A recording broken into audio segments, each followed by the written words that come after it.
I don't know what the movie sound actually is. It's loud. But is it loud? Is it awesome? Like, I really want to just be like, yeah, there's like DSCL. explosions and stuff, and you can actually hear like women taking off their clothes. Like there's a distinct sound for that.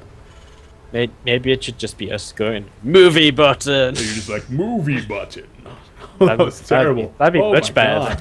But that'd be so much better though. We are gonna have something much better than me making an ass of myself right now as we get into game number 3 in this best of 3. One of the two players right now moving on to the round of 4, the semi-finals.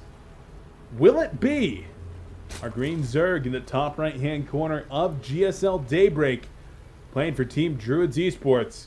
We've got Dax. Or who else could it be, Wardy? Could be the player in the bottom left-hand corner, of course, on a 2-player map like this. You'll find both of the players in one of the 2 spawns positions. It's true. We do have our Purple Terran Rank 8 Grandmaster uThermal. And, well, if I was Dax, I'd be damn happy to have taken a game off uThermal, to be honest. And, well, yeah, as both me and Beef have been saying, we really expect whoever wins this map to go to the finals and maybe even win this, because they both look incredibly strong. And, well, I mean, Dax, I think he was kind of at a loss of what to do in that last game, right? His build was just kind of a bit hard countered by what uThermal did. And so he was like, well, I'm meant to attack now. I'm meant to attack and do damage now, but he's got so many tanks. What? So... well, we'll see. It looks like uThermal right now doing a very similar build to game number 2 that we just saw on Ohana. Yeah, looks like he will indeed be going for that earlier gas once more. And we didn't really see any shenanigans out of him. Just going for that earlier reactor, wants to get out his quick 3 Marines, then goes into the reactor Hellions. And it's going to be interesting to see if he goes for the early tanks once more. With the earlier gas, he definitely has the potential go for the earlier tanks in the earlier siege mode, as he does once again drop that reactor. And here on Daybreak, I would definitely think that these Roach Hydra build not as high on the priority list here for Dax.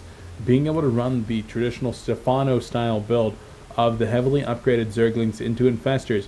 This is a map that you can much more easily defend on as Zerg. Really easy to take third base. Really great map for being able to spread creep on your side of the map and be able to effectively defend on 3 and 4 bases. Yeah, definitely. And when it's 1-1 in this series now, I think Dax is just going to go back to something a bit more standard. Something he's been playing a lot longer than Roach Hydra.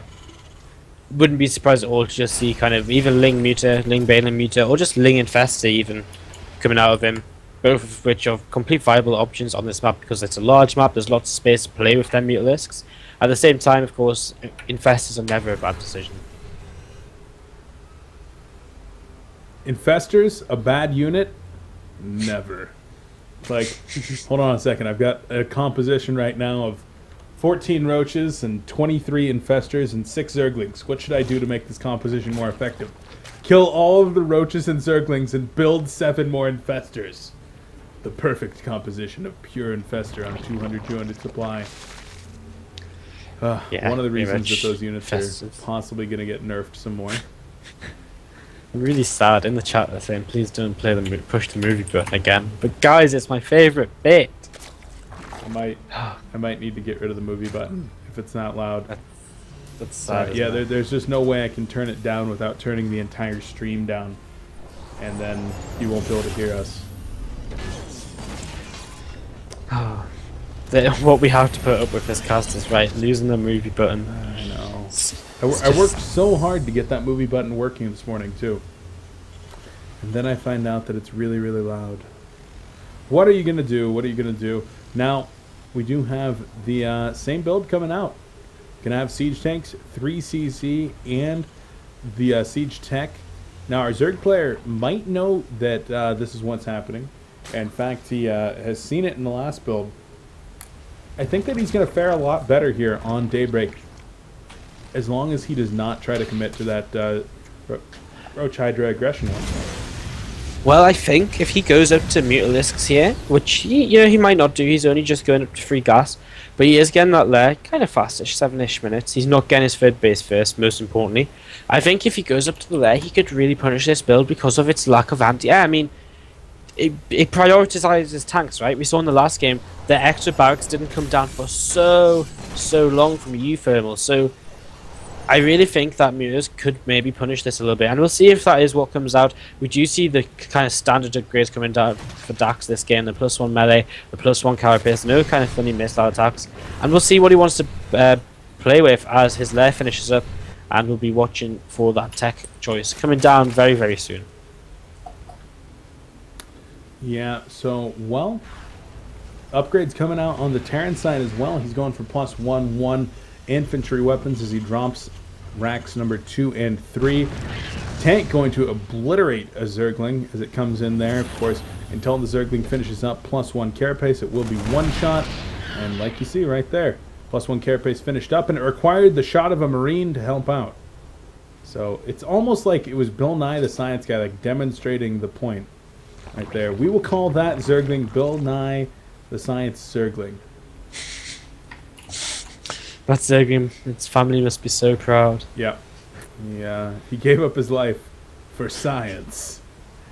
It's always just so much more dramatic as well when it's like for science, yep. Or for freedom, for freedom, or for the people. There you go. Exactly. I don't know. I'm just making it up now. Ling's running in. They get turned around by the tanks, and yep, unfortunately they will die. But look at this. The Spire is about to complete. Daax, he doesn't have that much gas though, so he won't be able to go into these meters too quickly off of this. And yeah, I think uThermal's, well, the distance between the natural and the third's a lot larger than it is on Ohana.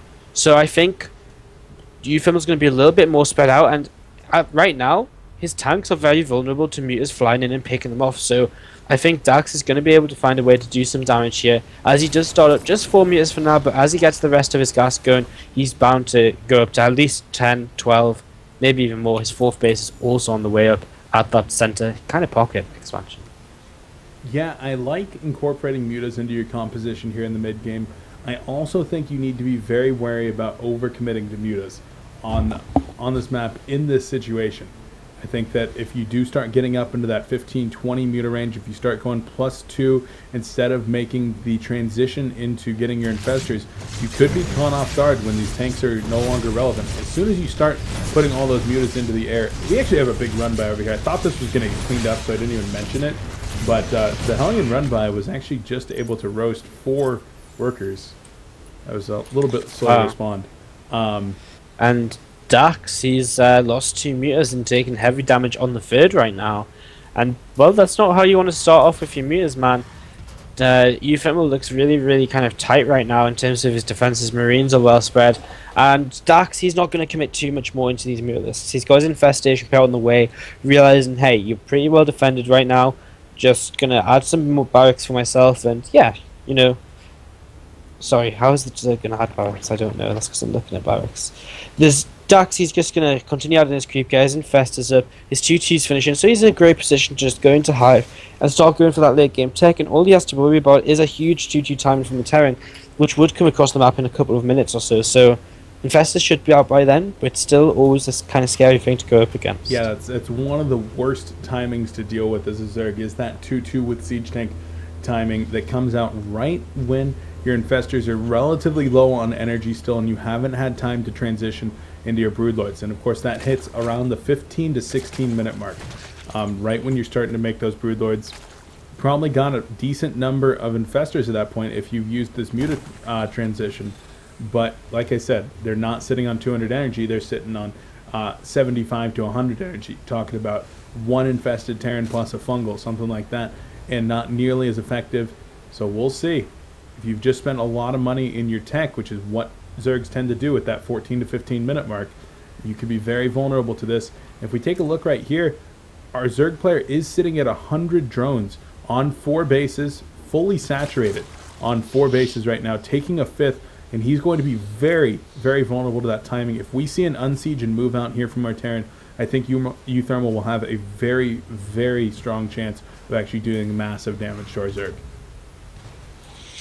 Yeah, definitely. And Dax, I think he kind of over drones a little bit. I mean, 100 drones almost is a little bit excessive. So, well, who knows? We'll see if uThermal wants to move out soon. He doesn't really have a fourth base coming up behind this, unless I'm just missing it again and again. So, I mean, really, he kind of has to do some kind of free time, and otherwise he's going to be very far behind as the game continues on. Right now, we see the 6 infestors popping out for Dax, and well, here we go. There's the Unsiege. There's the units coming out. The only disadvantage I see right now, really, with this build for uThermal is that he doesn't have that many medevacs.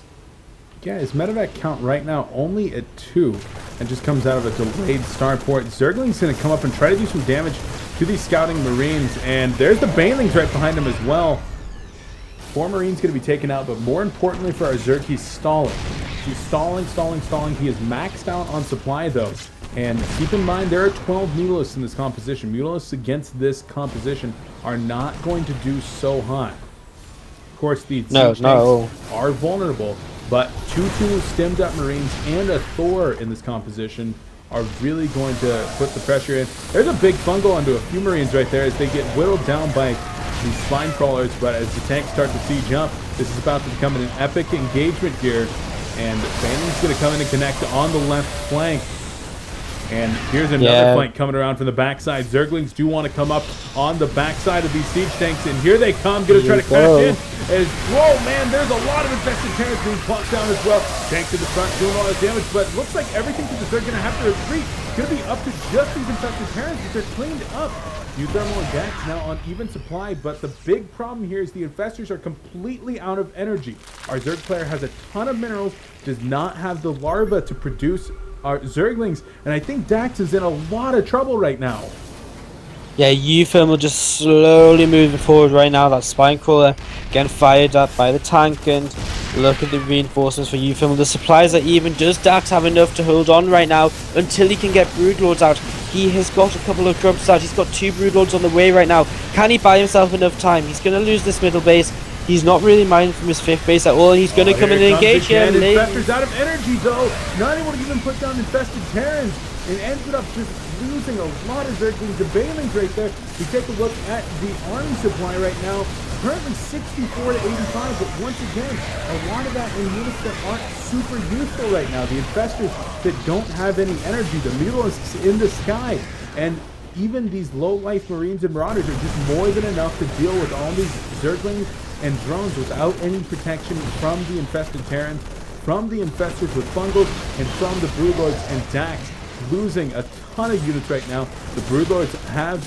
Wait, hold on. What happened to the Broodlords that were marching? They all got killed because they were under the Marines or over the Marines. And I mean, Dax, I just think he had too many drones. I mean, going into that initial fight with 95 drones, and think about how close the initial fight was, really. I mean, sure, the infestors were out eventually, but he almost cleaned up the Terran army. He just needed a few more supply of army to be able to do it, and so I think maybe a bit of an overdrone. And uThermal now, he's going to move into the semi-finals, taking out all of drones which are just in a conga line. There's not much else to say. uThermal is going to take game 3. He's on the warpath right now, I tell you what. And this is looking kind of nasty here. Manor Mule coming down saying, get the hell on out of my game. But DruidzDaax still wait to the bitter end, trying not to accept defeat. Banelings come crashing in. Gonna drop some more Manor Mules here. Zerglings screaming at them behind. That's it. Well played comes out, and that will do it.